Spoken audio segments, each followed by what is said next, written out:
빔 프로젝트 아날로그 TV 안에는 절대로 OS 안 쓸 거예요. 왜 그럴까요? 비용 절감 때문에 그래요. 그러면 같은 거를 어떤 식으로 구현하는지에 따라서 비용이 절감될 수도 있고 안 될 수도 있잖아요. OS를 언제 쓰는지 알아야 되겠죠. OS 두 가지로 써요. 하나는 같은 자원에 동시 접근하려는 어플리케이션 수가 무지 많을 때 OS를 써야 돼요. 예를 들어서 제가 아침에 딱 출근하면 아침에 제일 먼저 하는 일이 아웃룩을 띄워요. 고객처한테 이메일이 왔는지 안 왔는지 이제 좀 확인을 하고, 그 다음에 네이트온으로 이제 지인들하고 연결하려고 메신저를 써요. 그 다음 우리 일하다 보면 검색해야 되니까 인터넷 익스플로러 띄우죠. 혹시 여기서 하루 종일 하나만 띄워놓고 작업하는 사람 있어요? 대부분 띄우다가 슝슝 되잖아요. 그죠? 그래서 어쨌거나 하나라고 칩시다.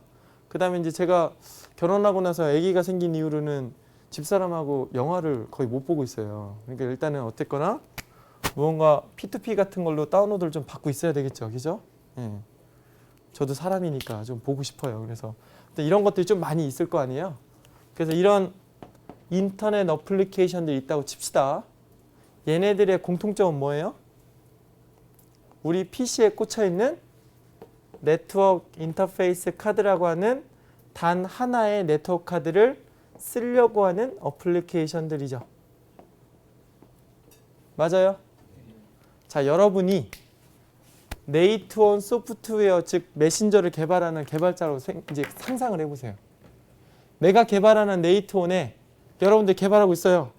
아, 내가 개발하는 네이트온은 사용되는 어플리케이션이 20개여야만 가능해 라고 개발하는 사람이 있어요? 없어요? 없어요. 어플리케이션 개발자는 어떻게 개발하냐면 내가 이 자원에 대해서, 즉 네트워크 연결을 접근할 수 있는지 없는지만 먼저 확인을 하고, 접근할 수 있다면, 즉 이 자원에 대해서 내가 제어권이 확보됐다면 메신저에 대해서 모든 작업이 끝날 때까지는 절대로 안 놔줄 거예요. 어플리케이션 개발자는 그것만 하죠. 맞아요? 다른 거는 얘랑 같이 사용되는 어플리케이션 종류가 몇 가지가 될지 내가 어떻게 알고 그걸 가정을 하겠어요. 그러니까 얘 입장에선 얘만 봐요. 그러면 중간에 얘가 얘에 대해서 접근 권한을 딱 하나 획득한 거예요. OS가 없을 경우는 얘가 동영상 다 다운로드 받을 때까지 다른 어떤 것도 작업할 수 없어요. 안 놓을 거 아니에요. 맞아요? 이럴 경우는 어떻게 해야 돼요? 얘네들이 얘를 직접적으로 건들지 못하게 해야 되겠죠?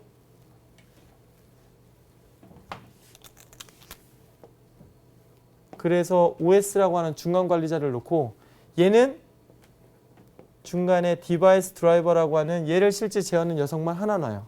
어플리케이션 얘를 직접 접근하는 게 아니라 OS한테 요청만 하는 거예요. 그럼 OS가 하는 일은 뭐예요? 너 잠깐 써. 그 다음에 너 잠깐 다 다운로드 안 받더라도 그때까지 백업 시킨 다음에 다시 잠깐. 근데 이 스위칭을 굉장히 짧은 시간 내에 계속 돌리는 거예요. 그러니까 마치 우리가 느끼기에는 전체 굉장히 다양한 어플리케이션들이 동시에 돌아가고 있는 것처럼 느껴지는 거죠. 이게 OS예요. 아까 제가 뭐라 그랬어요? 어플리케이션은 절대로 이쪽에 있는 거 호출할 수 없다 그랬죠? 이런 구조 때문에 절대로 호출할 수가 없어요. 호출해서도 안 돼요. 이해되셨어요? 이게 우리가 배우려고 하는 리눅스예요. 근데 이때 디바이스 드라이버라는 건, 즉 여기서도 보면 실제 디바이스는 디바이스 드라이버가 제어하잖아요. 맞아요? 그래서 이 디바이스 드라이버를 구현해야 되는데 이러한 디바이스 드라이버는 커널의 모듈이라는 문법을 따라요. 임베디드 소프트웨어는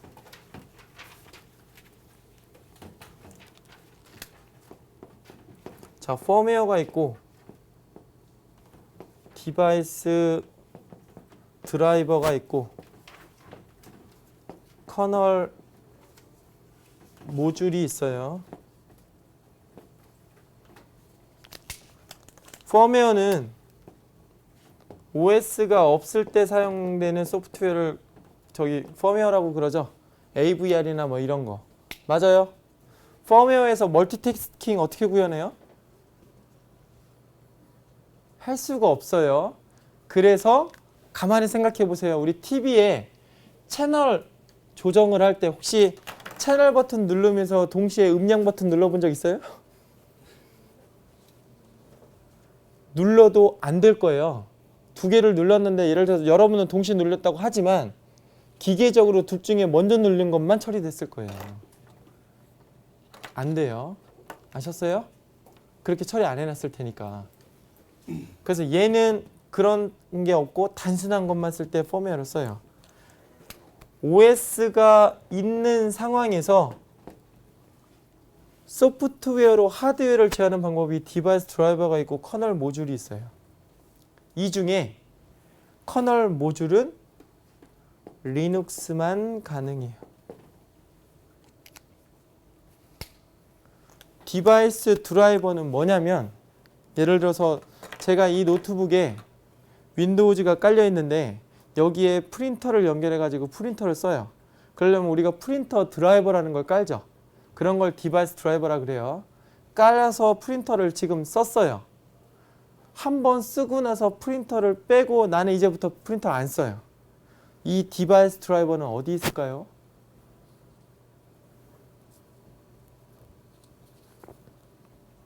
설치돼서 내가 썼다는 얘기는 실행을 시켰다는 뜻이죠.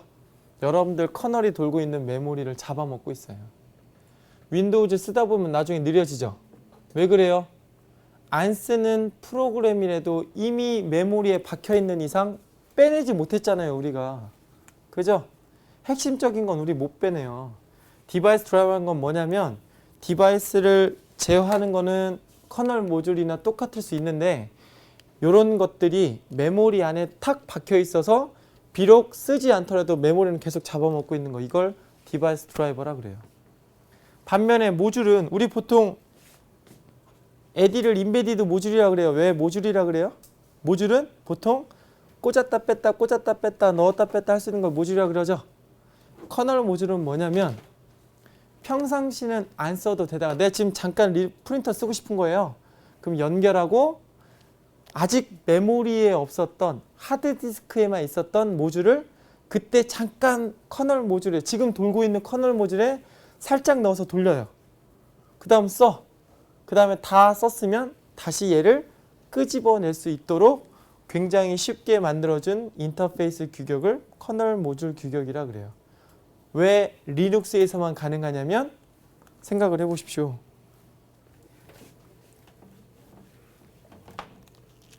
여기서도 아까 보죠. 예를 들면 이렇게 돼 있을 때 지금 현재 돌고 있는 이 OS 메모리에 이 디바이스를 쓰고 싶다고 지금 얘네들은 다 전부 다 메모리에 지금 있잖아요. 그죠?